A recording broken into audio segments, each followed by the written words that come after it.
Hello hi friends, welcome back to my channel. ಎಲ್ಲರೂ ಹೇಗಿದ್ದೀರಾ? ಎಲ್ಲರೂ ಚೆನ್ನಾಗಿದ್ದೀರಾ ಅನ್ಕೊತಿದ್ದೀನಿ. ಅಂಬಿಕಾ ವ್ಲಾಗ್ಸ್ ಇನ್ ಕನ್ನಡಕ್ಕೆ ಸ್ವಾಗತ ಎಲ್ಲರಿಗೂ. ಇದೇನಪ್ಪ ಕಳಸ ಹಿಡ್ಕೊಂಡು ಎಲ್ಲಿಗೆ ಹೊರಟಿದ್ದಾಳೆ ಅಂತ ಅಂದ್ಕೊಂಡಿದ್ದೀರಾ? ಸೊ ಈ ಫಂಕ್ಷನ್ ಏನಪ್ಪ ಅಂದರೆ, ಇದನ್ನು ಕೊನೆ ತನಕ ನೋಡಿ ನಿಮಗೆ ಗೊತ್ತಾಗುತ್ತೆ.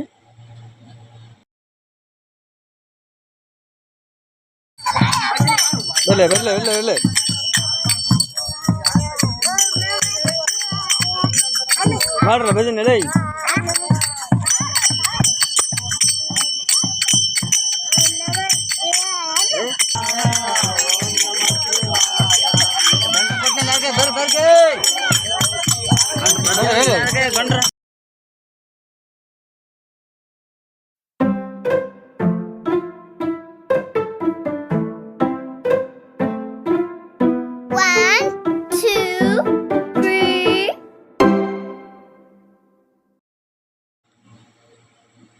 ಇದೇನಪ್ಪ ಬೋಗಣ್ಣೆಯಲ್ಲಿ ಎಲ್ಲ ಜಾವದಲ್ಲಿ ತುಂಬಿಸಿಟ್ಟಿದ್ದಾರೆ ಅಂದ್ಕೊಳ್ತಾ ಇದ್ದೀರಾ? ಸೊ ಇದೇನಂದರೆ ಮಲ್ಲನ ಮೂರ್ತಿನ ನಾವು ಅಂದರೆ ಶ್ರಾವಣದ ಕಡೆ ಈ ಥರ ಗುಡಿ ನಿರ್ಮಾಣ ಮಾಡಿದ್ದೀವಿ ಹೊಸದಾಗಿ. ತುಂಬಾ ಹಳೆದಿತ್ತು, ನಾನು ಮುಂದೆ ತೋರಿಸ್ತೀನಿ ಅದು ಕೂಡ. ಸೊ ವಿಗ್ರಹನ ತಂದು ಒಂದು ರಾತ್ರಿ ಎಲ್ಲ ಜೋಳದಲ್ಲಿಟ್ಟು ಅದನ್ನು ಈಗ ಮೂರ್ತಿನ ಈಗ ನಾವು ದೇವಸ್ಥಾನಕ್ಕೆ ಕರ್ಕೊಂಡು ಹೋಗ್ತಾ ಇದ್ದೀವಿ. ಬನ್ನಿ ಮುಂದಿನ ವಿಡಿಯೋ ನೋಡಿ. ಈಗ ಚರ್ಬಿಡ ಮಾಡಿ ಚರ್ಬಿಡ ಇಲ್ಲ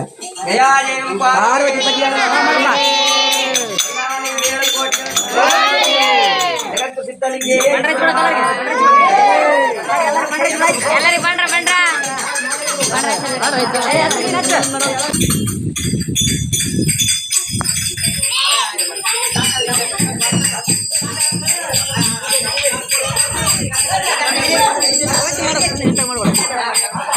ಕಟ್ ಮಾಡೋದು.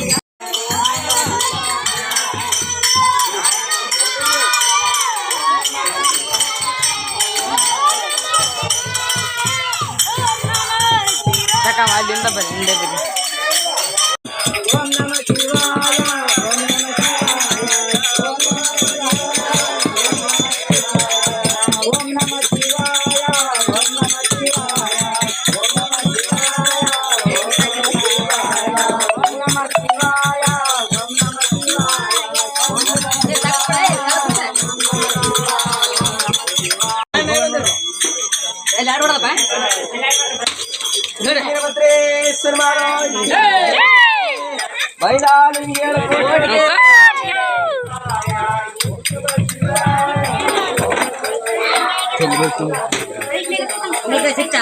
ಇಲ್ಲ ಅಲ್ಲಿ ನೋಡ ನಮ್ಮನೆ ಕುಂಬಳಕಾಯಿ ಕುಂಬಳಕಾಯಿ ಇಲ್ಲ ಅಂತ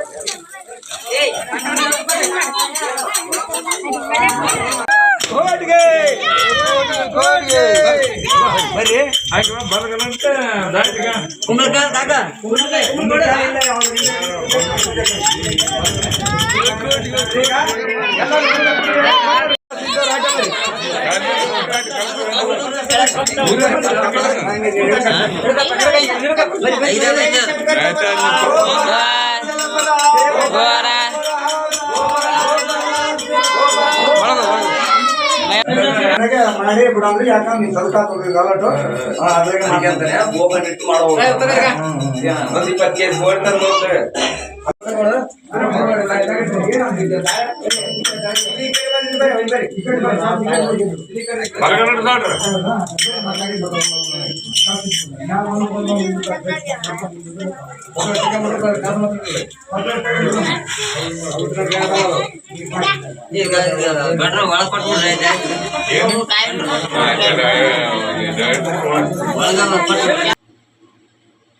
ಸೊ ಮೂರ್ತಿ ಕೂಡ ದೇವಸ್ಥಾನದೊಳಗೆ ಒಯ್ದಿಟ್ಟದ್ದಾಯಿತು.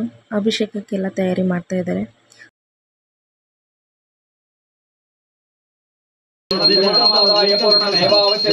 ಓಂ ಶಾಂತಿ ಶಾಂತಿ ಶಾಂತಿ ಮಂಗಲಂ ಜಯ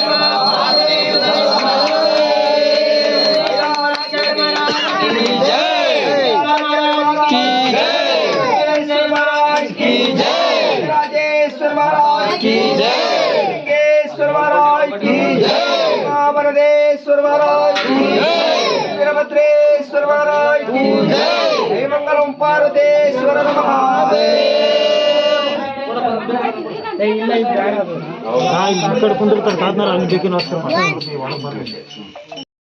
ಸೊ ನೋಡ್ತಾ ಇದ್ದೀರಲ್ವಾ ದೇವಸ್ಥಾನನ. ಸೊ ಪುಟ್ಟದಾಗಿ ಚೆನ್ನಾಗಾಗಿದೆ. ಸೊ ಮಳೆ ತುಂಬ ಇರೋದ್ರಿಂದ ನಾನು ಸರಿಯಾಗಿ ವಿಡಿಯೋ ಮಾಡೋಕ್ಕಾಗಿರಲಿಲ್ಲ, ಅಭಿಷೇಕದ್ದು ಪೂಜೆದು ಅದೇನು. ಸೊ ನಾವು ಮೊದಲು ಯಾವ ಥರ ಪೂಜೆ ಮಾಡ್ತಾಯಿದ್ವಿ, ಯಾವ ದೇವಸ್ಥಾನ ಅಂತ ತೋರಿಸ್ತೀನಿ ನೋಡಿ. ಸೊ ಇದನ್ನೇ ನೋಡಿ, ಬಿದ್ದುಗೋಡೆಯಲ್ಲಿ ಪೂಜೆ ಮಾಡ್ತಾಯಿದ್ರು ಇಷ್ಟು ವರ್ಷ. ಸೊ ಏನಿಲ್ಲ ಅಂದರೆ ಒಂದು 35 ವರ್ಷದಿಂದ ಅಲ್ಲೇ ಪೂಜೆ ಮಾಡ್ತಾಯಿದ್ರು ಮಲೆಯನ್ನು. ಸೊ ಇದು ಮಾರನೇ ದಿನ ಎಲ್ಲ ಪೂಜೆ ಅದೆಲ್ಲ ಮುಗಿದಿತ್ತು. ಸೊ ಅತ್ತೆ ಎಲ್ಲ ಕ್ಲೀನ್ ಮಾಡ್ತಾಯಿದ್ರು. ಸೊ ನೋಡಿದ್ರಲ್ವಾ ಫ್ರೆಂಡ್ಸ್, ಈ ವಿಡಿಯೋ ನಿಮಗೆ ಇಷ್ಟ ಆದರೆ ಲೈಕ್ ಮಾಡಿ, ಶೇರ್ ಮಾಡಿ, ಸಬ್ಸ್ಕ್ರೈಬ್ ಮಾಡಿ. ನೋಡೋದನ್ನ ಮಾತ್ರ ಮರಿಬೇಡಿ. ಮುಂದಿನ ವಿಡಿಯೋದಲ್ಲಿ ಸಿಗ್ತೀನಿ. ಬಾಯ್.